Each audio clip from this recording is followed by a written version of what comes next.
Teshuvah et on verra la prochaine fois pour ces petits points.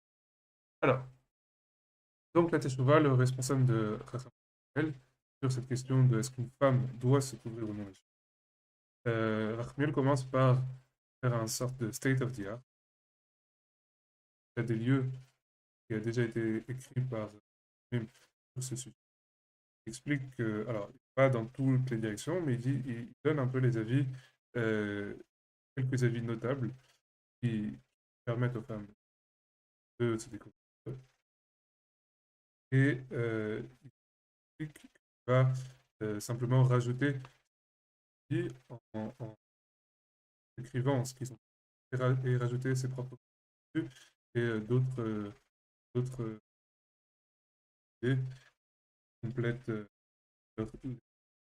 les dires de. Donc il cite Rav Gadol, Rabbeinu Yonatan, dans Otzer HaMichtarim et dans Shulchan Chaim. Donc Rav Yosef Messas qui était, je crois, grand rabbin plusieurs villes du Maroc et ensuite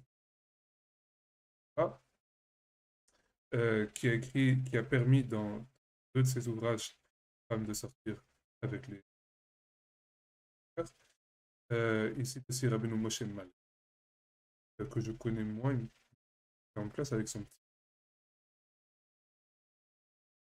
pas trop suivi, il recueil de responsables qui s'appelle Heshiv Moshe. Et là-dedans, il base sur les paroles de Rabbi Yosef Messas, et il permet lui aussi. Et ensuite, il explique que tout ça est basé sur les paroles Maharam al-Ashkar, qui est un grave important du 19e siècle. Il lui aussi permettait, euh, je crois qu'il avait des paramètres particuliers pour permettre, mais il permettait. Ok, du coup on rentre dans le vif du sujet. Donc en fait, ce qu'il va faire, c'est il va regarder tour à tour les différentes sources qui euh, empêcheraient de, de... Ah, c'est grésillé, ça coupe. C'est pour le contraire. Alors, deux qui se contredisent en A, B, clarté des satrés. On va avoir l'un ou l'autre. Si j'ai les deux, c'est que mes réglages sont vraiment éclatés au sol. Commencez maintenant.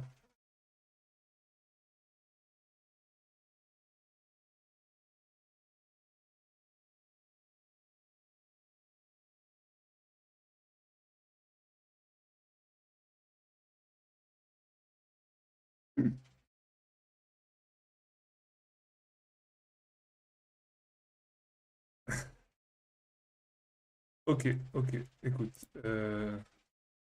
on va essayer comme ça. Désolé.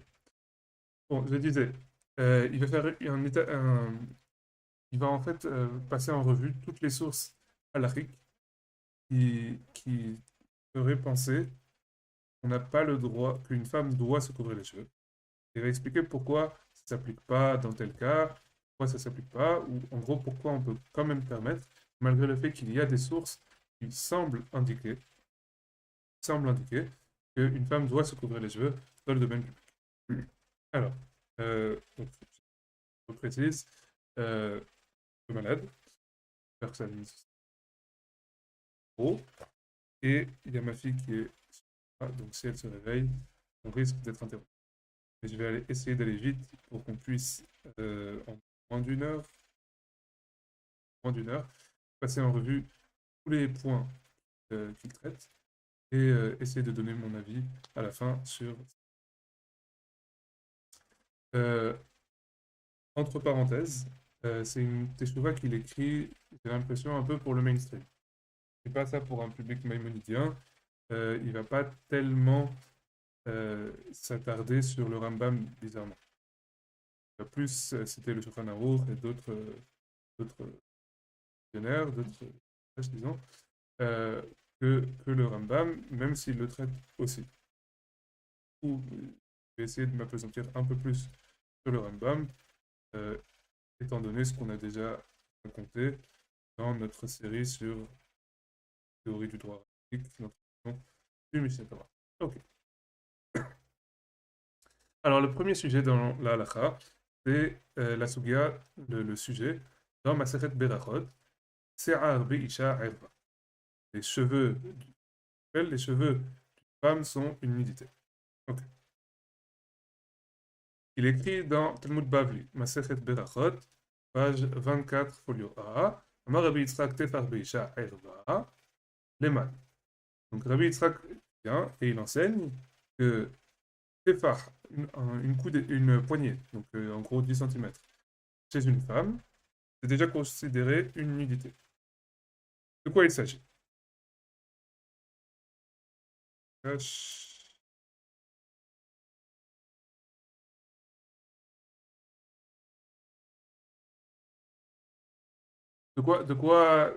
Qu'est-ce que cet enseignement concerne?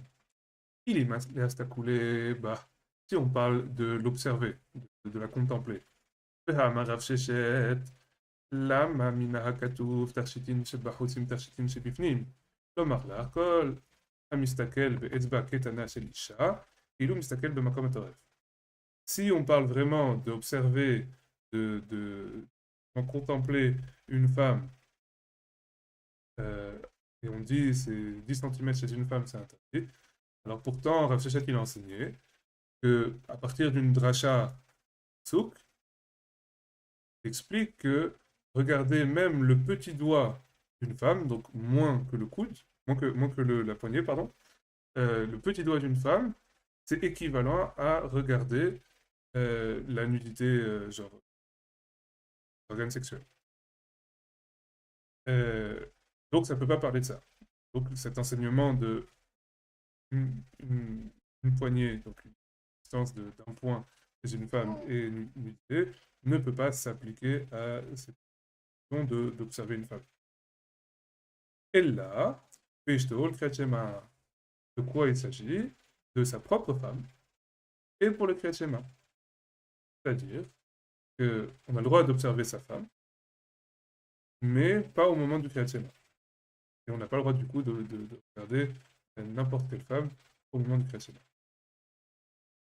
Et pour ça dès qu'on regarde l'Itefar, femme pendant le Kriyat Shema, ça rend interdit.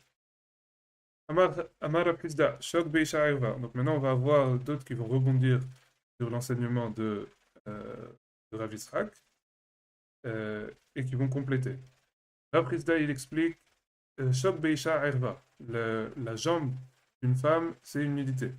Neymar, Geleshok, Avri Narot, Avri Narot, Uktiv, Tagel Arvater, Gam Tireh Arvater. C'est des drachotes, je ne vais pas rentrer dans le détail des drachotes, mais en gros, chacun source ça dans une lecture de la Torah.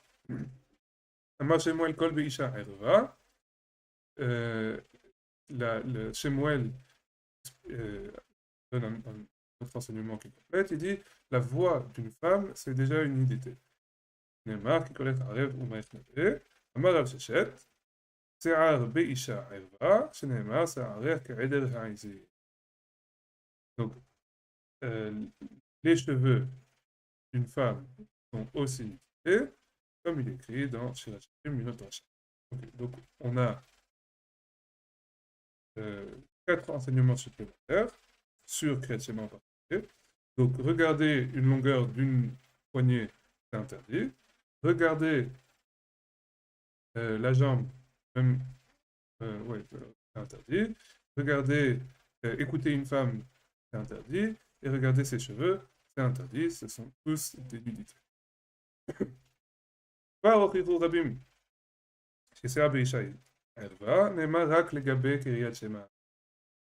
ça a été déjà prouvé par de nombreuses personnes que toute cette question, tout cet enseignement, et en particulier celui sur les cheveux, considère que les cheveux sont une nudité, c'est uniquement par rapport au Kriyat Shema. C'est évident, parce qu'on voit clairement que les Rachamim venus les uns après les autres rajouter aux paroles de Rav Yitzhak sur la mesure d'une coudée. Pas pour être en opposition. Pas une opposition à chaque fois, c'est juste un enseignement en plus, une mesure en plus, une information en plus. Ça, c'est une unité, ça, c'est une unité, et ça aussi, c'est une unité. Et si vraiment il fallait comprendre que c'était universel, c'était à tout moment que ces choses-là étaient considérées des nullités, alors on aurait vu tous les décisionnaires et tous ceux qui écrivent sur la halakha, il y aurait un interdit. Alors on aurait vu qu'il y a même une interdiction de, euh, de lire le Kriyat Shema devant une femme célibataire. En fait, il est en train de dire que même ces informations qui sont données pour le Kriyat Shema, même dans le contexte du Kriyat Shema, elles ne sont pas complètement universelles. Elles sont limitées. Pourquoi? Parce que sinon, elles devraient s'appliquer aussi à une femme célibataire, parce que la Gemara ne fait pas la différence dans ses interdictions. De la même façon qu'aujourd'hui, on ne fait pas la différence entre une femme mariée et une célibataire enfin, orthodoxe pour les questions de est-ce qu'elles peuvent se découvrir la jambe et ça. On considère que c'est interdit pour tout le monde. Alors, il ne devrait pas y avoir de différence non plus au niveau des cheveux. Pas de raison de croire que pense.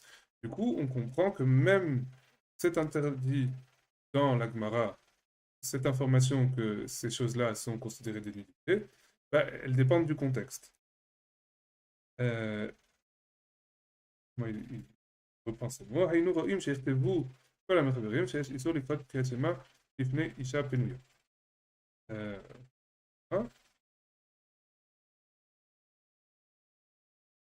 Et on voit bien que ce n'est pas le cas, parce que le Shulchan Aruch lui-même, il dit que quand il dit qu'une femme doit se couvrir les cheveux, c'est el isha shedarka lechasoto, asur likrot kener dor.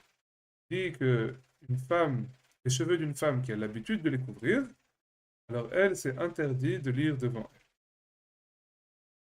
Sous-entendu que ce n'est pas une interdiction globale d'avoir les cheveux découverts pour lire le chrétien. Le Meiri va dans ce sens-là. Donc il précise bien que cette histoire de les cheveux de la femme sont limités, ça ne s'applique que au sujet du Kriyat Shema. Ou bilvad bema she'en regilba, et uniquement ce qu'elle n'a pas l'habitude. En gros, ce qui n'est pas dans les coutumes de sortir de cette façon. Le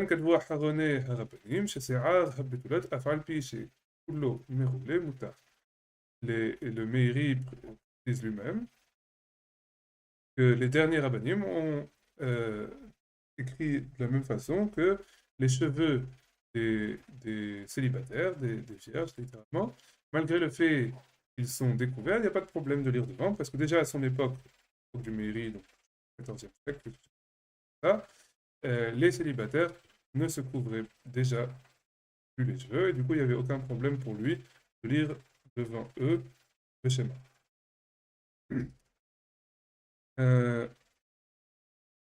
Alors, a priori,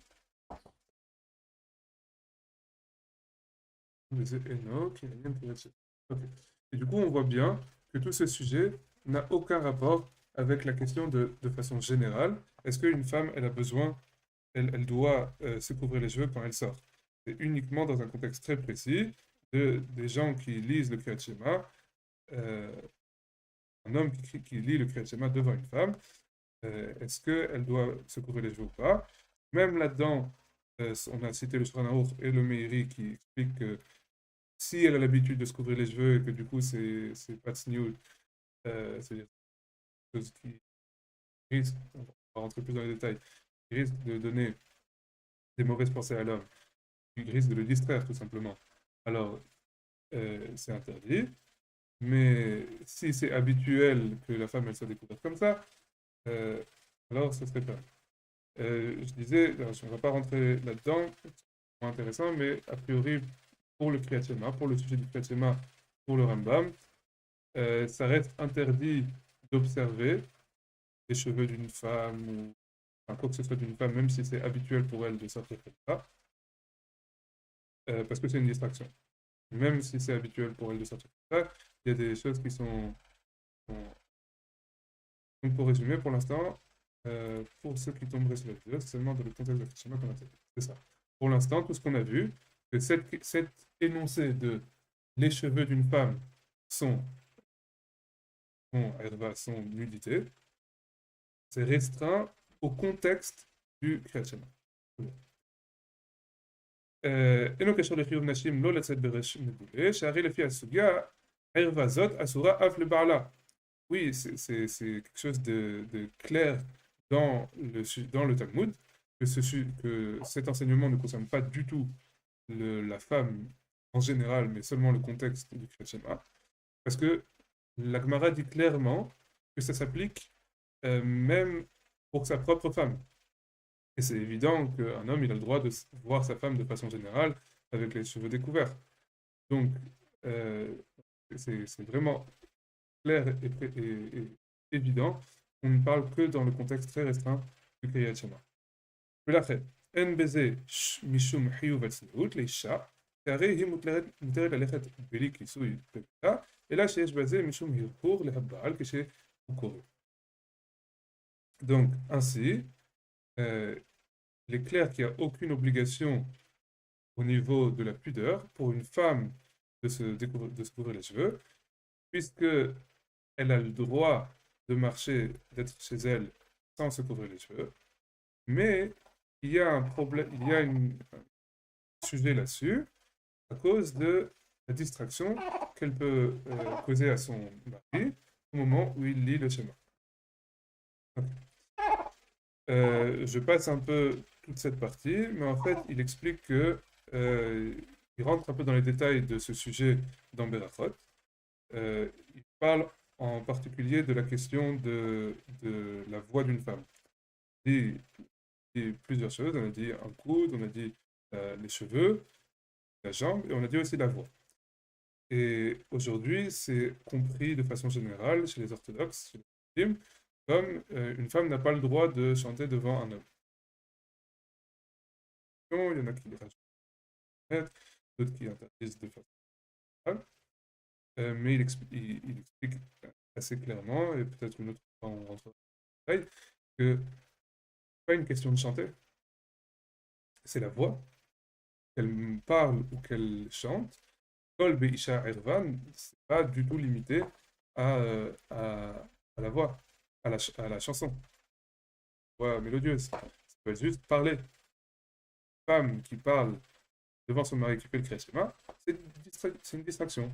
Et il va penser à autre chose, il ne va pas pouvoir bien se concentrer sur les paroles du Shema, et du coup c'est interdit aussi, il faut qu'il se mette à l'écart. Et on le voit vraiment clairement, c'est pas seulement le Rambam qui pense comme ça, c'est le Ritva. C'est assez clair, ça veut dire le Ritva c'est intéressant parce qu'il cite un Yeshomrim, il y en a qui disent que c'est seulement le chant, et il dit mais ça n'a pas de sens. Voilà. Et je voulais juste reprendre ça. Ah oui, il parle aussi ici d'un sujet, je ne sais pas pourquoi il le cite ici. Il parle d'un sujet un peu spécial que il explique qu'il n'y a pas, il y a même pas une mesure de piété ou une mesure qui soit digne de louange pour une femme de prendre sur elle de se couvrir les cheveux. Il y en a qui veulent utiliser une histoire dans la Gemara où il y a un avis dans Masechet Yoma qui dit que une femme, lui comment elle s'appelle, je crois qu'on l'appelle, ouais, on l'appelle la Kimhit. Oui, si c'est son prénom, si c'est lumière ou un truc comme ça. Mais voilà, Shiva Banim Hayula le Kimhit, Vechulan Shimshu Bekehuna Gedola. Cette femme a eu 7 enfants et ils ont tous servi comme Kohanim Gedolim. Et la Gemara, un des avis de la Gemara là-bas, veut dire que Mipnei Shelo Ra'u Korot Beta, que ses cheveux n'ont jamais vu les poutres de sa maison. Ça veut dire quoi? Ça veut dire que même chez elle, elle n'a jamais découvert ses cheveux. les Chachamim, dans la Gemara, rejettent complètement son enseignement, rejettent complètement cet avis. Ils disent de façon assez, je trouve, classique, il y a beaucoup qui ont fait ça et qui n'ont jamais rien reçu. On peut aussi se poser la question d'ailleurs si le fait que ces 7 enfants sont devenus Kohanim Gedolim, c'est pas une mauvaise chose. Ça veut dire qu'ils sont morts les uns après les autres. Peut-être qu'ils sont morts jeunes. Je crois qu'il y a un sujet aussi là-dessus. Mais de façon générale, c'est un avis qui est de toute façon rejeté dans le Gemara. Et en plus, de toute façon, c'est une agada, c'est une histoire. Et on sait bien qu'on ne tire pas la halacha de Divrei Agada. Tout ça pour dire, oui, je vois maintenant pourquoi il en parle là. On voit bien qu'il n'y a pas d'obligation de se couvrir les yeux à la maison. Pourtant, un homme n'a pas le droit de faire le Kriyat Shema devant sa femme qui a les cheveux découverts, même à la maison. Ok. Euh, voilà, exactement. Exactement, Daniel. C'est une agada. Et on ne tire pas la halakha de l'agada. C'est un enseignement qui vient apprendre une leçon. Ham Evin Yevin, celui qui va comprendre. Ok. Je reprends, je saute un petit peu tout ça parce que je crois que c'était dans tout ce sujet de Kol Beisha Ava, la voix de la femme et Ava, il se répète un peu. אלא כמו שאסור לנו לקחות בפני ערווה ממש, כלומר אישה ערומה בלי בגדים, כך דברים האלה הם כערווה שאסור לנו לקחות כהשמה לפניהם.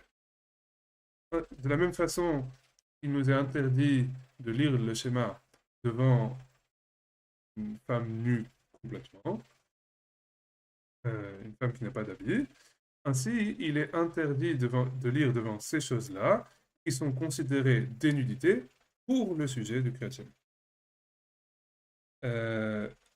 Et voilà, ces paroles c'est un peu, c'est un enseignement qui est retrouvé chez Rabbeinu Haïkaon, même si on n'a pas accès à cette tchouva a priori.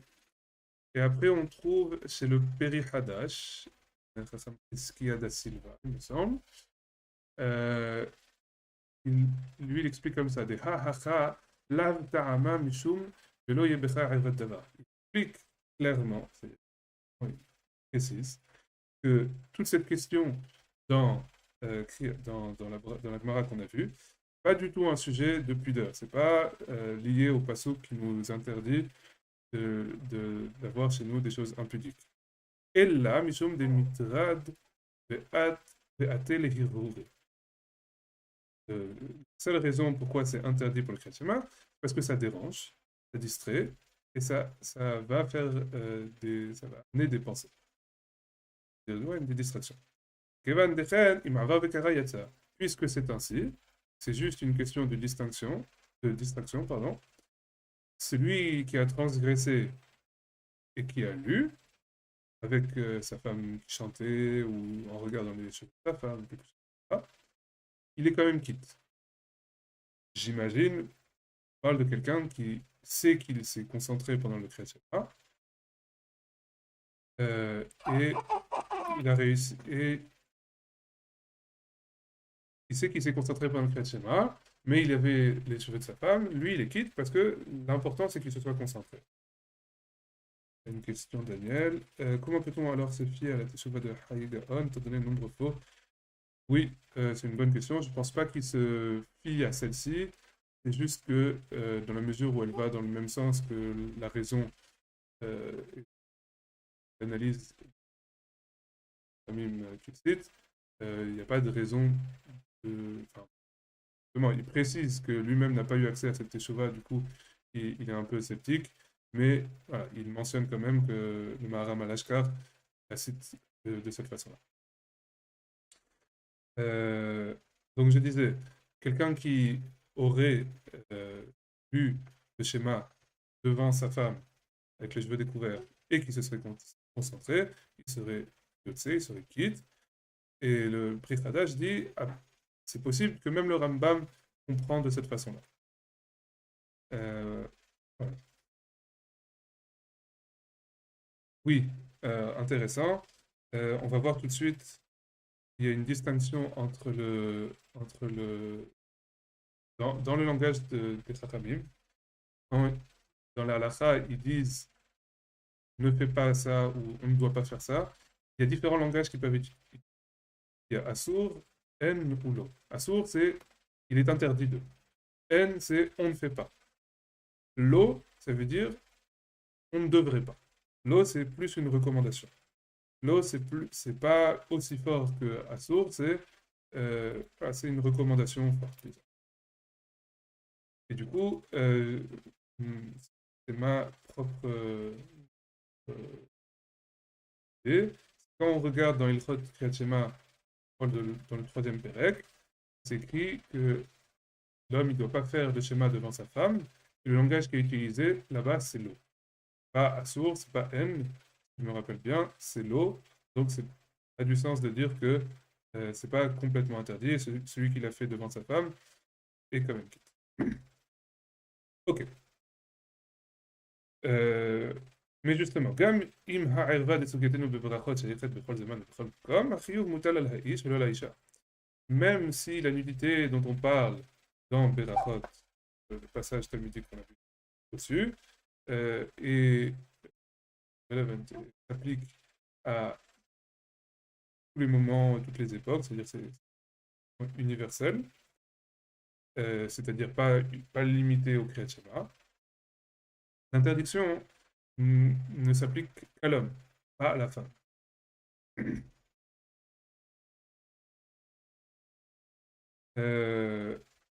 Oui, il y a justement, c'est ça qui est intéressant, je voulais ramener Isoré Bia, donc il rote Isoré Bia du Rambam.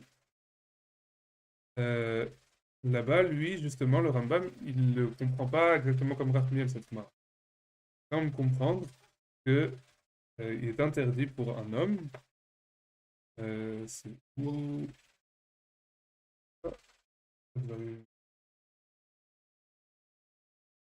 Ah, c'est ça. Hamistakel afilou, est-ce qu'on voit bien? Hamistakel afilou be'etzba ktana shel isha nitkaven lehanot, kemi shenistakel b'makom hatoreh. Celui qui observe le doigt d'une femme et il a l'intention de profiter, ce que je disais, c'est vraiment contempler une femme, comme s'il regardait son organe sexuel. ואפילו לשמוע קול האיבה או לראות שערה אסור. Et même d'écouter sa voix, j'ai dit tout à l'heure, même être parlé, ou liraot sa'ara, ou de voir ses cheveux, de voir ses cheveux, c'est interdit. Ok, mais je pense que c'est assez clair du contexte de la halakha, de ce que j'ai lu juste au-dessus. On parle de quelqu'un qui le fait pour tirer du profit. Je ne pense pas que même, peut-être que dans le milieu culturel du Rambam à son époque, ça pouvait être mal vu de parler à une femme tout court. Je ne pense pas que ce soit la halakha. Je ne pense pas que même le Rambam pensait que c'était la halakha. Je pense que c'est interdit de parler à une femme quand on le fait pour avoir un plaisir un peu charnel, un peu sexuel, pour draguer, je ne sais pas quoi. Si c'est une femme qui est interdite, etc., ça veut dire d'autres halakha. Là, quand on est dans le contexte de draguer, de trouver un sidour, de trouver sa femme, alors là, évidemment, il n'y a pas de problème. On peut même regarder, même observer pour voir si elle nous plaît. Mais de façon générale, c'est interdit d'écouter une femme, donc même de lui parler de façon générale, ou de regarder ses cheveux, si c'est pour en tirer un plaisir sexuel. Voilà, c'est particulier. Et par contre, clairement, l'interdiction, elle est sur qui? Elle n'est pas du tout sur la femme de couvrir ses cheveux. C'est même, je dirais même implicitement que ça arrive qu'un homme voit les cheveux d'une femme, et que ce n'est pas un problème. Ce qui est interdit, c'est qu'il les regarde. C'est qu'il les regarde avec une intention, une mauvaise intention. אבל אין בכל זה סתירה לדברנו כאן, אם אכן נכון הדבר שאין בזה הלכה בקריאת שמע. Même si on accepte que ce n'est pas une loi qui ne s'applique que au Kriyat Shema, בפרט שהלכה באיסור הלכה, מטילה חובה על האיש לא לשמוע לקולה של הערווה, ואינה מחייבת אותה לא להשמיע קולה, אפילו בשירה, בחסות שערה. Davka alav leitrachek. Donc, la responsabilité a été posée uniquement sur l'homme de ne pas écouter la voix d'une femme. Bena Mechayevet, elle ne responsabilise pas du tout la femme à ne pas faire entendre sa voix, à être tout le temps muette. Que ce soit en chant ou juste en parler. Parler. Ou de couvrir ses cheveux. Et c'est uniquement à l'homme de s'éloigner. ולשים על זה בקטנות בלתי מוצדקת או הלכתית על האישה, כמו שהרבה חוטאים עושים היום. En gros, il n'a pas l'autorisation de se décharger de sa responsabilité et de la mettre sur la femme. Il prend son joug et il la met sur la femme. Il est pointilleux sur la femme au lieu d'être pointilleux sur lui-même. Et il dit, comme on voit ça de nos jours. On voit ici qu'il y a donc une responsabilité sur l'homme et pas sur celle qui est considérée juste comme un objet du désir, c'est-à-dire la femme. C'est la responsabilité, elle est sur l'homme de ne pas avoir ce genre de désir. Je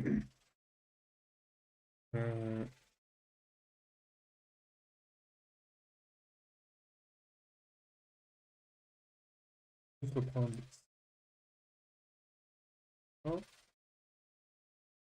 Non, c'est bon. Ok. La preuve que la responsabilité, elle est sur l'homme et pas sur la femme. Puis il y a une histoire dans la Gemara comme ça, où on va la voir. Talmud Shelanu, Masechet Baba Batra. Dans la Masechet Baba Batra, on raconte cette histoire. Marav Bechia Baraba Ze She'en Mistakel Benashim Besha'a She'omedot Al Hagbisa. En gros, il y a cet enseignement que c'est interdit pour un homme d'observer les femmes au moment où elles sont en train de faire la lessive. À l'époque, ils faisaient la lessive à la rivière, c'était en public, c'était au vu aux yeux de tous. Tout le monde pouvait voir ce qui se passait. Et on explique, on rentre dans les détails, que normalement, s'il peut trouver un autre chemin pour aller chez lui, bah, il n'a pas le droit de passer par là. Et s'il ne peut pas trouver un autre chemin, bah, il doit se forcer à ne pas regarder dans la direction de ses femmes. Mais à aucun moment... Alors, pardon, c'est un peu de la musique. En gros, il rapporte les explications de Rashi et de Rabbeinu Gershom sur place. Et en gros, ces histoires dans Baba Batra, quand les femmes étaient à la lessive, pour eux, c'est évident qu'elles étaient découvertes. Elles devaient découvrir leurs jambes, elles devaient découvrir leurs bras, quelque chose comme ça, pour pas être complètement trempées. Ou peut-être que même elles étaient un peu mouillées en bas et que peau se voyait en transparence, je ne sais plus. Enfin, on peut le comprendre différemment. D'une façon ou d'une autre, Benkaf ou Benkaf, Hen Megalot Eva. Elle découvrait quelque chose qu'on pourrait appeler une nudité. Malgré le fait qu'on était dans le domaine public. Et nos sages, de mémoire bénie, ne leur ont jamais interdit de se tenir à faire la lessive là-bas. Ils auraient même pu dire c'est aux hommes de faire ça. Et la Asula Nashim Dafka Listakel, ils ont interdit uniquement aux hommes de regarder, d'observer. Comme on voit dans Irod Bissor et Pilat, dans le Rambam, ce qu'on a vu juste là, que la responsabilité, elle est sur l'homme. Et comme je crois pas, que Lo Istakel voilà, c'est interdit pour l'homme, Asur la dame, les Istakel Benashim Besharat Shanam Dom comme ça, c'est interdit pour l'homme d'observer les femmes au moment où elles font la lessive. Ou Betour sur Hanaro, Tour et sur Hanaro, les deux disent la même chose. Asur les Istakel Benashim Shanam Dom comme ça. Et Rachmel précise, לא מצאנו אף אחד מן המחברים שכתבו שאסור לה לעמוד שם על הכביסה, אף שבוודאי היא מרלה ערוותה וברבים. Il n'y a personne qui a jamais interdit une femme de se tenir à faire la lessive, alors que c'est évident qu'elle va découvrir des parties qui sont normalement ouvertes, des parties impudiques, en public.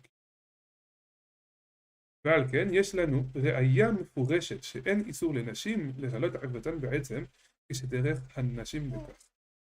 Là, on voit qu'une preuve évidente, explicite, qu'il n'y a aucune interdiction pour les femmes de découvrir quelque chose, une partie impudique, à partir du moment où c'est l'habitude des femmes de faire ainsi. Et là, sur la nashim, il reste un interdit pour les hommes d'observer, malgré le fait, donc, pour les femmes, il n'y a aucun problème parce que c'est normal pour elles de. Donc pour les hommes, c'est pas le moment d'en profiter pour observer et se rincer ainsi. אין ללמוד מהסוגיה שבברכות, שאסור לה לצאת לחוץ בראש מקודם. Il n'y a pas à prendre de notre sujet dans le une femme doit sortir avec la tête courte. Maintenant, il y a un autre sujet. Donc ça, c'est le premier sujet. Berachot. On a vu que c'est un enseignement qui existe. Un homme, il ne doit pas observer. Si ce n'est pas sa femme, il ne doit pas l'observer de façon générale. Ni ses cheveux, ni ses jambes, ni quoi que ce soit. Quoi que ce soit, il est vrai. En tout cas, en particulier, il ne doit pas écouter sa voix, il ne doit pas écouter, voilà, regarder avec intensité. Mais de façon générale, il n'y a pas d'interdiction. Et en tout cas, c'est évident qu'il n'y a pas d'interdiction pour la femme de sortir avec les cheveux découverts. L'interdiction, elle est uniquement sur l'homme, en particulier au moment du Kriyat Shema, même si c'est sa femme. Et si ce n'est pas sa femme, c'est à n'importe quel moment d'observer. Ok. Et du coup, évidemment, si l'interdiction est sur l'homme, c'est dur de mettre la femme. C'est à l'homme de se prendre en main. C'est à l'homme d'être responsable, d'être adulte et de prendre ses responsabilités. Ok, maintenant on va attaquer